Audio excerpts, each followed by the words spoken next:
guys. Yan sir, pakita ko na po. Ayan.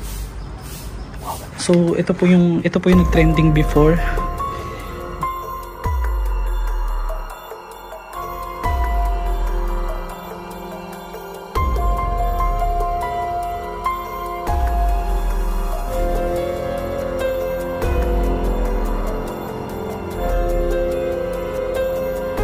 Alam nyo ba guys, nakakatuwa mong isipin. Ang pinaka exercise ko na yung pagbablog sa mga sementeryo. Big check reality. Dalawin man tayo o hindi. Hindi na natin to alam. Kasi nga, patay na tayo. Mga master. Diba? Nakakalungkot mong isipin. Eh, wait lang. May nakita ko rito ano. Malaking puno.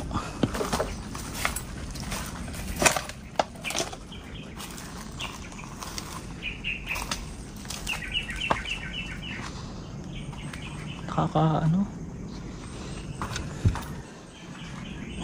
picture.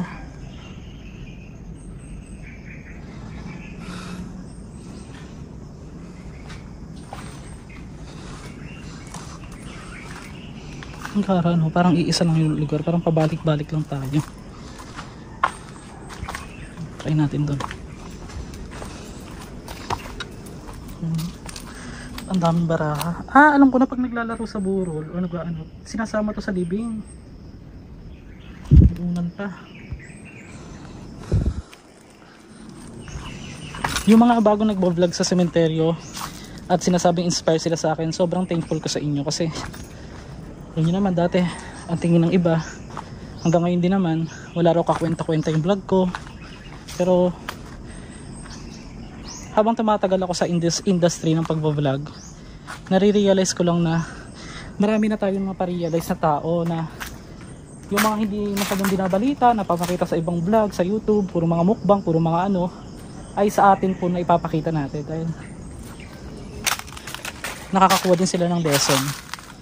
So far, wala na pong balete dito. Mga lugar or ano.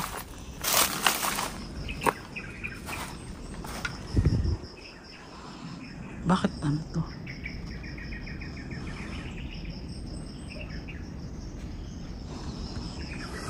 Master G, buti hindi ka natatakot. Yun nga, hindi tayo matakot sa mga patay. Yan, yung mga hindi natin nakikita, yan ang dapat mong katakutan. So far, doon na tayo sa ano, kung saan natin nakita yung bungo ng mga kinulam. Kasi dito parang nililigaw na ako dito guys eh. Iba na yung pakiramdam ko dito. Totoo ba na nagbibigay do mga master ng mga numero ang mga patay? Kasi kadalasan nga nagbablog ako sa sementeryo, ang dami ko napapanaginipan ng mga numbers. Sabi itaya ko doon sa loto, mananalo daw ako. Naisip ko pagsikapan ko na lang, di ba? Hindi naman natin pinaghirapan. Tingnan nyo yan, may mga number naman, literal. Kayo na pong bahala kung gusto nyo itaya, pero payo ko lang, hindi po maganda yung ganun. May mga number. Kasi iyan yung by, para madali nilang ano yung codes. Parang pinaka-serial or mga code yan. Yan o. Para madaling mabuksan or ano nga palatandaan na kailangan ng buksan natapos na yung kontrata. Sa pagkakaalam ko po. Comment below na lang po sa nakakaalam na sa Pultorero. Ito na yung baleting isa. Yan. I-check natin kung meron niya inilagay ng mga larawan dyan. Master G, maganda yung puntahan pagkagabi. Sementeryo niya. Tapos, hindi mo din alam. May magbabasa ka din comment. Bakit kailangan nyo gabi yung puntahan niya? Pwede namang umaga. Ano ba talaga? Saan ba tayo luluga?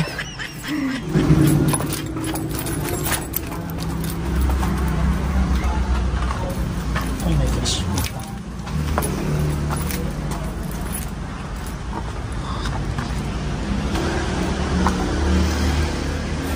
Narinig kasi kung parang boses din sa taas muna. Kaya bumaba ako agad dyan.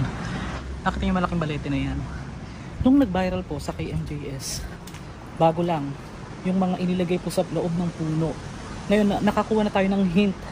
Thank you po sa KMJS dahil nakakuha tayo ng hint sa story na yun. Na posible palang ilagay yung mga larawan sa mga puno, kagaya po ng gano'n, ng mga balete. Dahil ang balete po ang isa sa itinuturing na maalamat.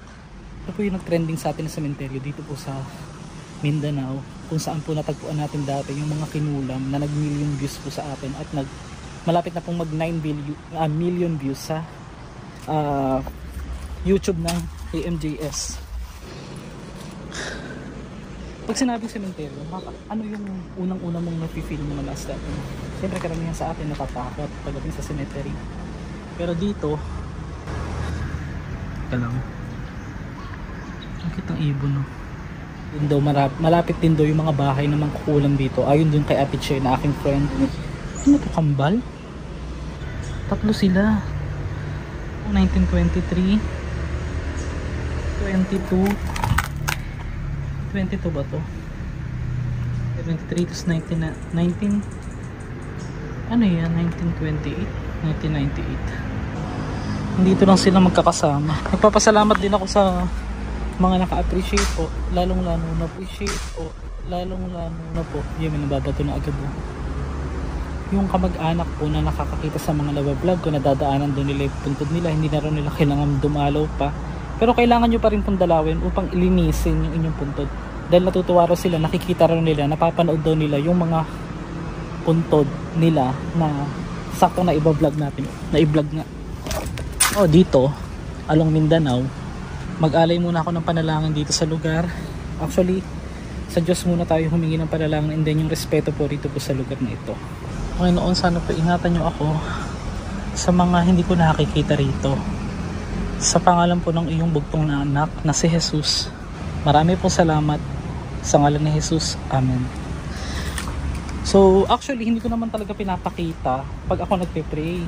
Hindi ko na rin dapat iparinig, pero para din malaman din ng iba na ako naman nagbibigay respect, although hindi ko pinapakita madalas sa video. I give respect sa mga namayapa, lalong-lalo na sa kanilang kinalalagyan.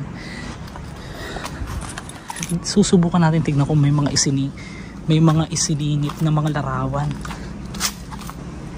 Kaya lang, ang nakakatakot dito yung baka may makita tayong ahas.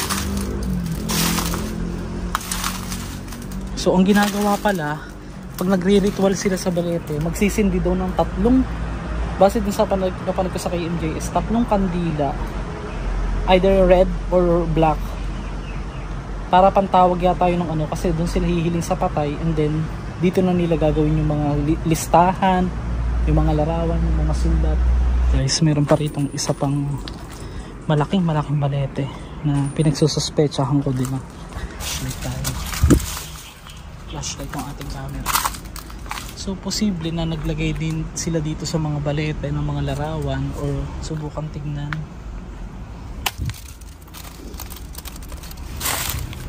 Kasi posible namang hindi matatakot.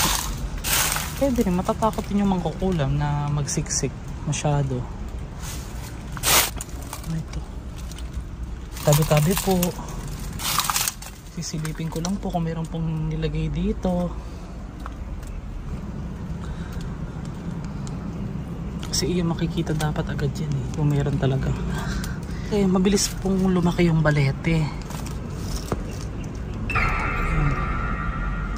Kinabahan naman ako doon, kala ko mabilis pong lumaki ang mga balete. So na pag kinain ng puno, mas effective nga daw. Punta tayo sa kabila.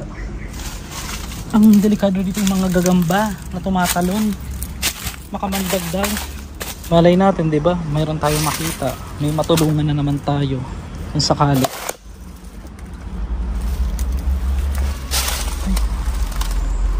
Yun lang. Ang ahas ang delikado dito, guys. Ano po naman?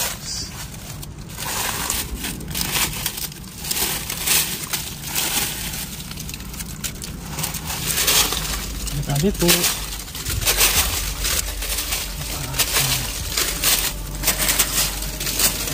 Papakuha natin, guys. Kasi dito din natin nakita yung mga bungo sa kabila, babalikan natin yung mamaya kung may kasi dito lang yung ilalagay kung sakali. Wala naman. Nakatakutan ko rin yung mga ganun na. Tsaka ahas.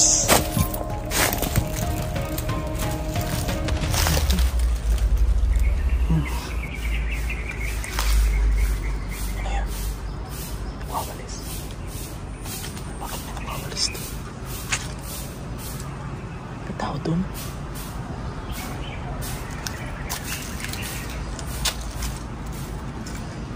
Ba't may nagwawalis doon? May nagwawalis. Tao. Naririnig nyo. Lapitan natin kung may tao.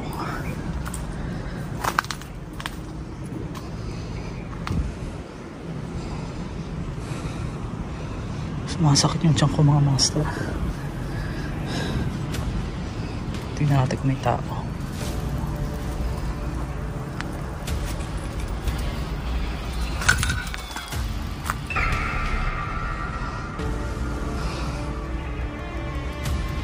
Wala naman tao. May nagwawalis. Creepy. Tignan nyo tong isang yutso dito. Ayan o. Tumumba na. Lapida na lang. Yun o.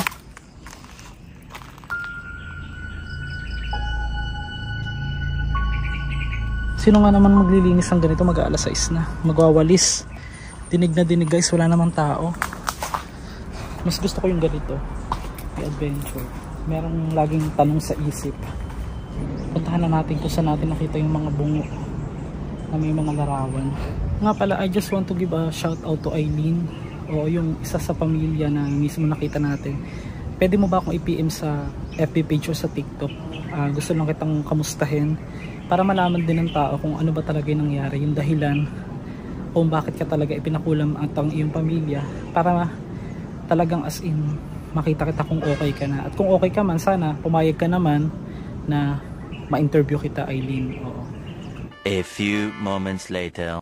I just want to give ang credit sa mga lahat ng sepulturero, mga nagtatrabaho sa sementeryo. Saludo po ko sa inyo dahil iyon po yung pinili ninyo. Although yung iba hindi nila ginusto, pero ako saludo pa rin ako sa mga tapang ninyo dahil gusto ko rin humingi sa inyo ng tulong. Oo, shout out na kung merong pang bubuksan na naipaalam naman po sa pamilya, i-PM nyo lang po ako sa ating TikTok or sa FB page. Tutulungan ko din po kayo na makatulong, makaangat din ng ating channel, ang inyong channel. Ito, ang laki nitong baleting to. Check natin. Baka may inilagay dyan. Ayun eh, tinali. May nakatali. Ayun ko bukas yung hawakan eh. Huwag kayo mag-alala, may dala tayong gloves ngayon. Kaya lang, tabi-tabi. Wala naman tayo nakita.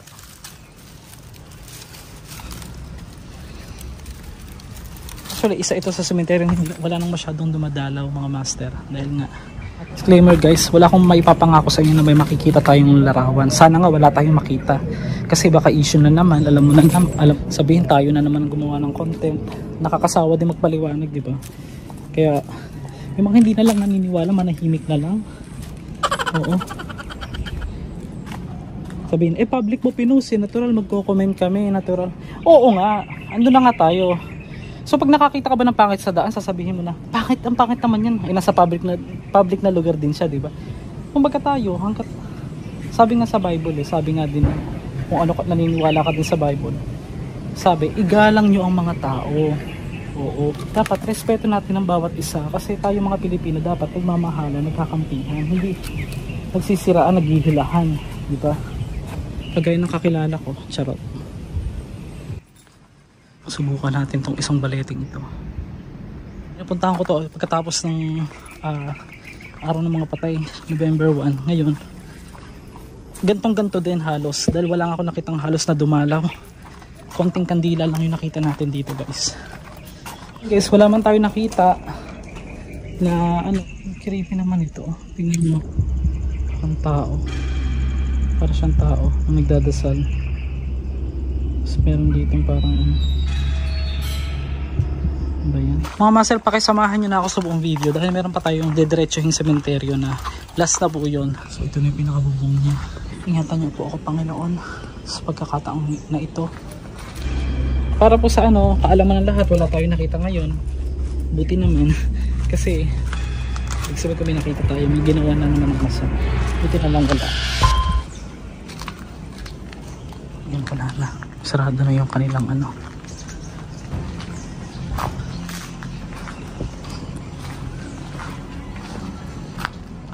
may damit doon. Super malinis na siya. Gusto ko talaga makita kasi dito ipinakaw na ito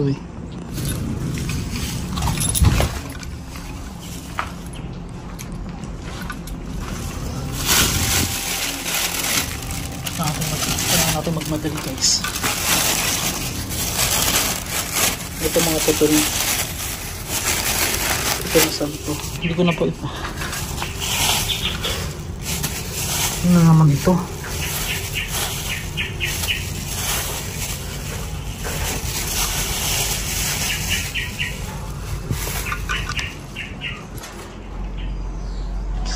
Kanino kaya yan? Super yung mga nakita natin. May masamang espiritu rito. Nararamdaman ko guys. Tara na. Wala, okay na. Yun lang nakita natin.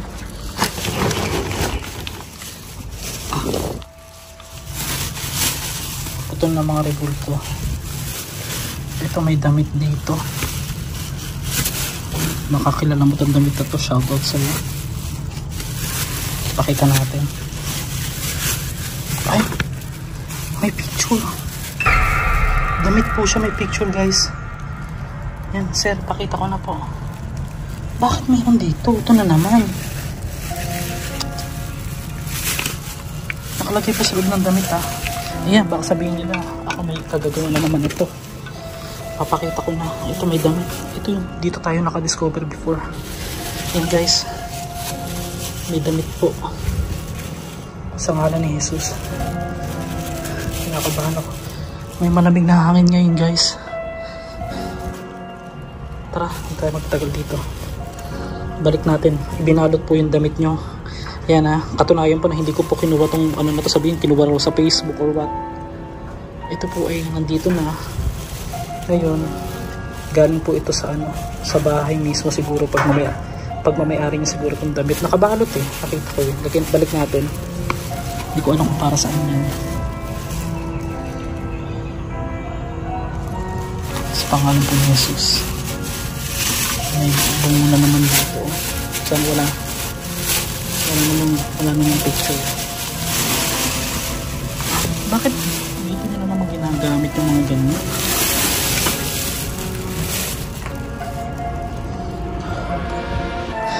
Shoutout po sa iyo, sir.